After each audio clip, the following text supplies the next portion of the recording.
falando em Campeonato Baiano, infelizmente, toquei no assunto, não foi da maneira que nós queríamos, e você, torcedor, você que acompanha o Foco no Esporte queria, que é elogiando aí as estruturas, mas temos que falar sobre o que está acontecendo, né?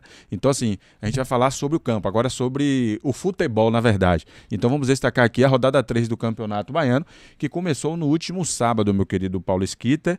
E, assim, o campeonato está só começando, mas a briga continua ali, cada um querendo o seu espaço, cada um querendo a sua vaga. A gente começa a perceber, né, algumas equipes que, vamos dizer assim, demonstrando uma certa fragilidade, pelo menos nesse início do campeonato. Mas tem outras que começam já a mostrar competência, crescer dentro da competição. E aí eu vou falar dessa equipe, né, que jogou contra a equipe do Vitória ontem, o Jacuipense. Inclusive tem jogadores que figuraram na equipe do Fluminense, e muitos torcedores criticaram, é o caso do Flavinho, né? Se destacou muito no jogo de ontem. E assim, no final, um empate, mas muito injusto. Né? Injusto por todos os lados. Sim. Né? Dentro do campo, que o Jacuipense jogou muito bem, com muita personalidade. E assim, no que diz respeito... Continua dentro do campo, mas no que diz respeito à alçada, né? Que foge da alçada do time, que é a questão da arbitragem. Para mim, cometeu um erro, um equívoco, né? Estendendo muito o jogo, para muitos, grande, porque começou com 6 minutos, passou para 7, depois passou para 8 e o Vitória empatou. E aí gera esse julgamento que a gente está fazendo aqui agora. É verdade, é verdade. Foi um jogo muito interessante no sentido da coragem da equipe da Jacuipense e a organização.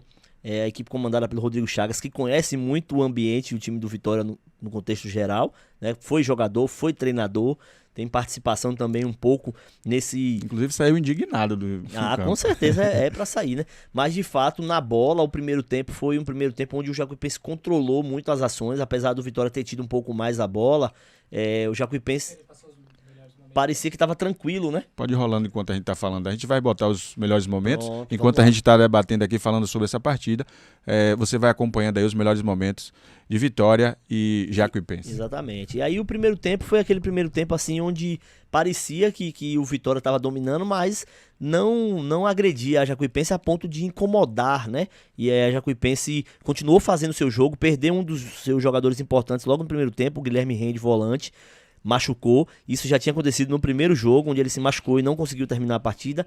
E nesse jogo agora também, inclusive ele ficou muito desolado por conta disso, porque realmente o início de temporada, 3 jogos nos 2, ele acabou saindo lesionado. As oportunidades de gol que o Vitória criou no primeiro tempo foram bloqueadas, aí, vamos assim dizer, pelo goleiro que estava fazendo muito uma boa partida. Inclusive o Elton Rato, que estreou pelo Vitória, bateu uma falta e o goleiro foi lá buscar, acho que Marcelo é o nome dele. E o time do Jacuipense foi começando a mostrar que poderia se insinuar e tudo mais, até quando conseguiu abrir o placar. E aí, como você mesmo disse, 1-0 estava ali sendo aquele resultado justo, né? Aquele resultado de uma equipe que veio para jogar contra o adversário maior, vamos assim dizer, mas sem medo, né? E buscando as alternativas, buscando aquela oportunidade de abrir o placar quando a Jacuipense conseguiu. E aí, como você disse, né, o jogo foi se estendendo, questão de acréscimos, e o Vitória, no apagar das luzes ali, conseguiu o gol do empate, que acabou diminuindo um pouco o prejuízo, mas ainda assim, se você for observar, o Vitória fez 2 partidas no Barradão e as 2 acabou empatando. A primeira partida tinha aquela questão do gramado, choveu muito, né? O gramado realmente não estava em boas condições para aquela primeira partida, não só por conta da chuva, mas por conta das intervenções que tinham sido feitas e ainda não estavam vamos dizer assim, 100% prontas, e aí o jogo contra o Barcelona de Ilhéus foi aquele 0-0, apesar de ter sido movimentado. Já nesse jogo, o Vitória, como você mesmo disse, deveria, vamos assim dizer, né, ter perdido a partida, e aí seria muito pior do que acabou levando o empate, mas não tem como não destacar o fato de ter jogado 2 partidas no Barradão e ainda não ter vencido, empatando as 2. O resultado positivo de vitória que o Rubro Negro teve foi jogando fora de casa, quando até se esperava que ele sofresse mais e acabou dando uma goleada de 4-1. Então, em resumo, é isso com relação à Vitória Jacuipense. O Vitória deve voltar a campo aí já nos próximos dias, né? Já não só pela questão do Campeonato Baiano, mas já tem aí Copa do Nordeste, né? Para acontecer, acho que Vitória e CRB vão se enfrentar, então vai dar uma pausa aí pro Vitória com relação ao Baiano e já vai focar aí nessa Copa do Nordeste. Uma coisa que eu observei também desses jogos do Vitória foi essa rotação, né, com relação aos atletas jogando, né, dando minutos para os atletas que estão começando, e esse atleta que marcou o gol do empate aí tá se destacando também. O Fabrício, né? Também Verdade. conhecido como Fabri. Tá aí fazendo os golzinhos dele e mostrando que pode ser um Uma jogador peça ajudar. útil, né? Com certeza. Saindo aí o Alejandro, né? Que vai fazer falta, com certeza, foi o grande artilheiro do time. E o Fábio tá chegando aí mostrando que pode ocupar esse espaço. É isso aí. O próximo jogo do Vitória pelo Campeonato Baiano é no próximo sábado, dia 25, né? Na Arena Fonte Nova, né? Aí tu não... Como assim? Arena Fonte Nova porque é um acordo feito aí entre as equipes e o Colo-Colo vai mandar seu jogo aí na Arena Fonte Nova enfrentando a equipe do Vitória. E se eu não me engano, a gente vai confirmar daqui a pouquinho, há um jogo também que, segundo informações do Bahia, que o Bahia vai jogar No Barradão. no Barradão. É porque tanto Colo-Colo quanto o Barcelona não vão poder mandar jogos lá na cidade. Acho que é Mário Pessoa, Isso. né? O estádio tá sem poder abrigar jogos do Campeonato Baiano. Então, houve esse fato curioso aí. O Vitória vai ser visitante jogando na Fonte Nova. Inclusive, outra coisa também é que vai poder ter torcida do Vitória. Então, provavelmente, bem possivelmente, né? Vai ter muito mais torcida do Vitória, claro.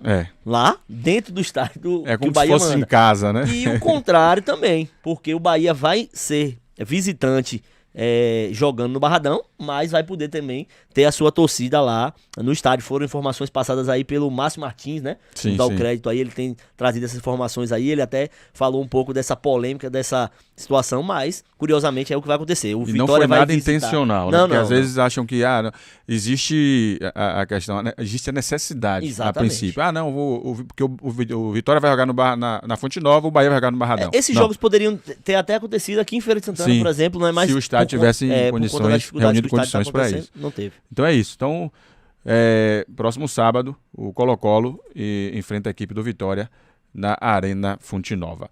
Falando de Arena Fonte Nova, vamos falar do Bahia. O Bahia, ao inverso da Jacuipense, Exatamente.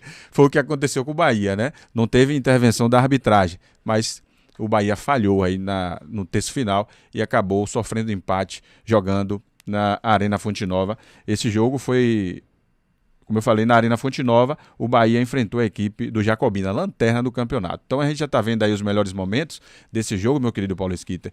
O Bahia conseguiu, né, dominar a maior parte do jogo, mas faltou eficiência, né? E assim, aquela máxima do futebol, né? Quem não faz, toma. E o Bahia foi justamente, né, penalizado pela sua ineficiência na hora de aplicar a prova dos 9.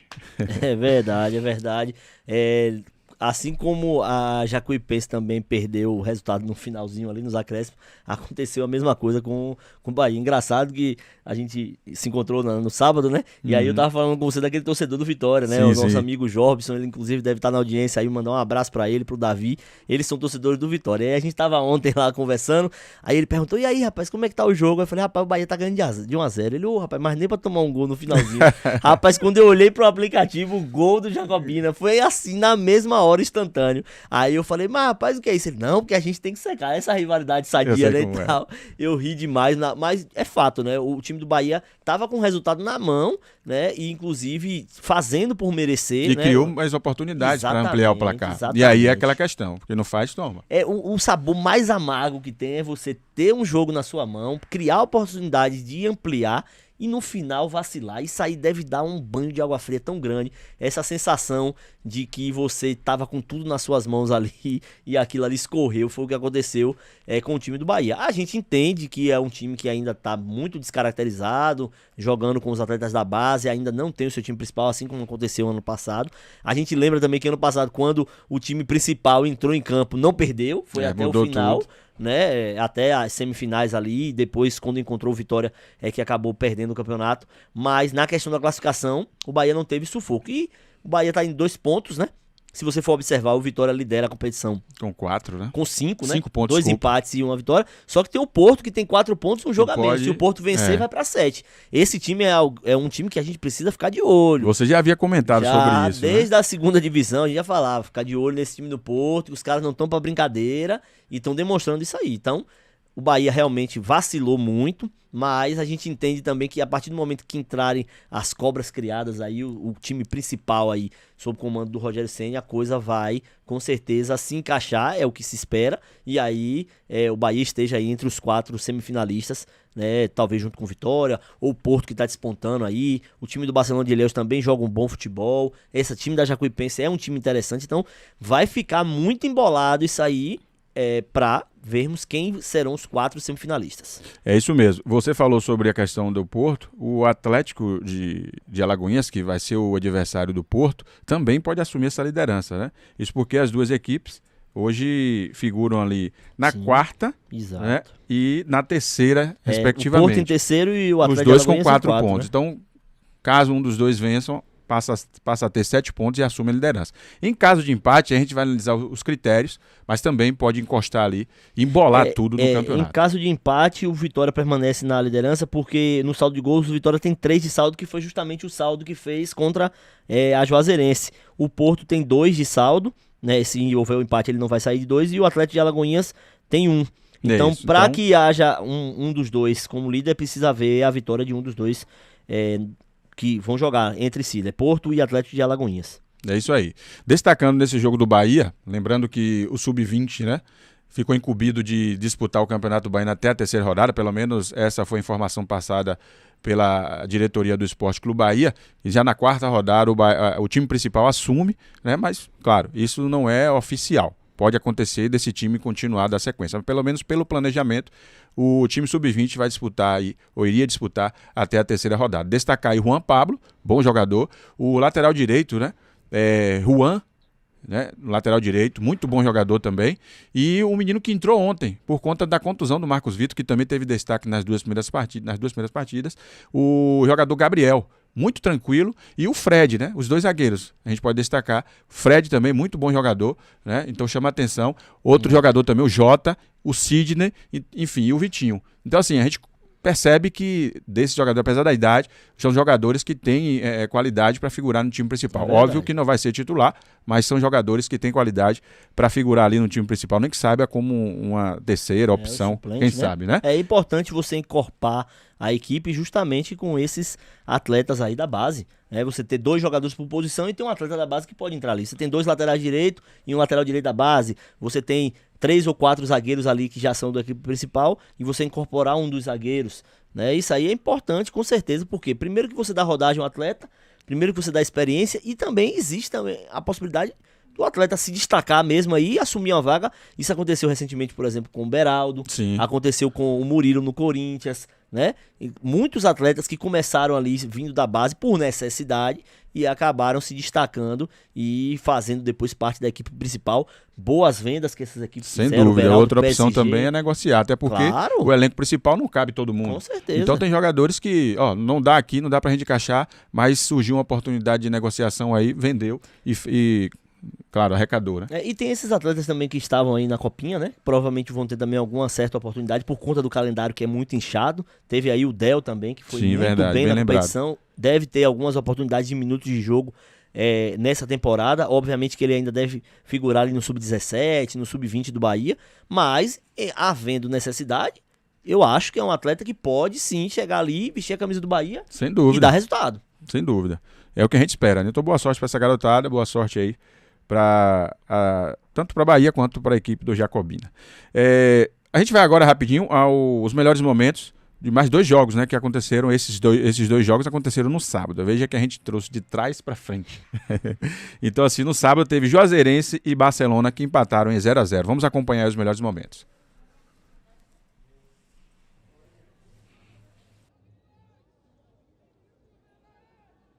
Barcelona, bela defesa do goleiro. O campeonato vai ser duro, viu? Tem muito time o campeonato muito difícil. E a gente vê a competitividade, né? Com certeza. E muitos jogadores que a gente percebeu e viu jogando por aqui. Eu tava olhando aqui na ficha técnica do jogo do Bahia. No Jacobina, o lateral esquerdo, foi o Puca, que tava no Feirense ano passado. Se destacou bastante. Né? Jogou no Feirense na segunda divisão. Um atleta muito bom. Jogou contra o Bahia. E aí, se você for observar em Barcelona de Ilhéus, nesses times também, temos aí jogadores que estiveram por aqui recentemente. Eu vi no Barcelona de Ilhéus, por exemplo, o Ramires, volante experiente, né, que jogou pelo Porto, que já passou por Jacobina. Então são muito bons atletas que estão aí jogando. Tem muitos jogadores que estão disputando aí esse campeonato baiano. É o caso do Cazumba, né? Cazumba está disputando. O próprio, aí na própria Juazeirense, o Eduardo, tem o baixinho, aliás, Alexandro, né, que jogou no Bahia de Feira. Sim, sim. Então tem muitos jogadores que estão disputando essa competição. Eu falei agora há pouco aí sobre do Fluminense de Feira. O Cleison, né? Cleison? Não, eu vou achar o nome dele aqui. Ele jogou. Eu tenho certeza. Jogou naquela temporada, na verdade, foi de na temporada 23. É isso, é verdade, 23. Você falou do Flavinho, ele jogou junto com o Flavinho. É o Clebson. Isso mesmo. E jogou no Fluminense de Feira. O Flavinho, que foi muito criticado aqui, né? Inclusive foi impedido de bater até pênalti, não é isso? Foi destaque nesse jogo do Vitória, destaque, né? Já era destaque no time do Fluminense, mas por conta desses problemas teve um pênalti que ele foi bater ali, deu uma firulinha, aí o treinador acabou encrespando com ele, mas as partidas que ele fez, que entrou, inclusive umas partidas que o time tava com muita dificuldade de marcar gols, ele entrava, fazia muito boas jogadas e infelizmente não teve sequência, mas tá mostrando aí que na primeira divisão competência, tá né? jogando. Então assim, o outro jogo que aconteceu também no sábado, aí foi do nosso querido, que você conhece muito bem, né? João Grilo. A equipe do Jequié venceu por 2-0 o Colo-Colo. Vamos acompanhar também os melhores momentos, né? E assim, o Jequié começou meio que titubeando, né? Foi. Perdeu jogando em casa, a primeira partida, debaixo daquele toró, né? Mas agora começou ali a arrumar a casa e já venceu uma partida e ali já tem 4 pontos, né? E é um time ali perigoso. Com o time de cima. É um time perigoso. Tem também o Kainan, que estava aqui no Fluminense de Feira, além do João Grilo. É um time que vai dar trabalho, o time do Jequié, que está se estruturando, se arrumando aí, inclusive em vias aí até de virar SAF, né? Também o Jequié. Nossos amigos aí da LTV estão aí trabalhando nesse processo de fazer essa criação, nessa mudança da SAF, né? Os amigos aí, o Lucas, o Thiago, verdade, bem e o lembrado, Vinícius, né? Da assessoria jurídica esportiva, estão trabalhando nesse processo de organização para que o Jequié venha virar SAF, né? É um time que nos últimos anos mostrou a cara, ficou aí na primeira divisão depois do acesso e inclusive já fez até semifinal, vai disputar a Copa do Brasil. Então é um time que precisa ser olhado com carinho e tem atletas também que a gente, além de torcer, entende que são muito bons atletas, como eu falei, né? O João Grilo, o Kainan, são atletas que estiveram aqui recentemente que podem contribuir muito para o crescimento do Jequié ainda mais durante o ano. Agora a gente começa a ver o campeonato embolar, né? Aí tem aquelas equipes que claro, estão aí como caçulinhazão, né? Estão chegando na competição agora, que é o caso do... Pois rapaz. O Colo-Colo, né? O Colo-Colo subiu recentemente, já está ali, né, com apenas 2 pontos, Esquita. E nesse caso, essa derrota colaborou muito para isso, né? Pois é. 3 jogos, 2 pontos, né? Tá ali na penúltima colocação, ali junto com o Bahia, tá perdendo a questão do saldo de gols, porque ele fez 2 gols, tomou 4. Já o Bahia fez 1 e tomou 2, né? E aí tem ali próximo o Barcelona de Ilhéus, tem 3 pontos, e a Juazeirense tem 4 pontos. Temos aí o Jequié também com 4 pontos, já chegando perto do G4. Mas assim, é um campeonato de tiro curto em que muitas vezes na última rodada, como a gente tem visto nos últimos anos, muda tudo. Como aconteceu no passado, a Juazeirense estava com a classificação na mão, veio aqui, tomou uma goleada pro Bahia de Feira, ficou desclassificado. O Bahia de Feira que goleou ainda assim caiu, né? E aí entrou naquilo ali a equipe do Jequié e foi pra semifinal. Então assim, é de ficar de olho aí até a última rodada. O pessoal da TVE tem feito um trabalho muito interessante na transmissão de todos os jogos. Então se você quer acompanhar aí o seu time ou por curiosidade também os outros clubes, acompanha aí, porque as transmissões dos jogos pegaram fogo. Realmente são jogos muito interessantes. Tem aquele mascote ali do Campeonato Baiano, bicho, que figura. Que figura, rapaz. E as escolhas são cada uma mais inusitadas que a outra. Até o nome da bola também, botou um nome legal na bola também. Então o Campeonato Baiano é charmoso. Coisas da nossa Bahia. Pois é, rapaz.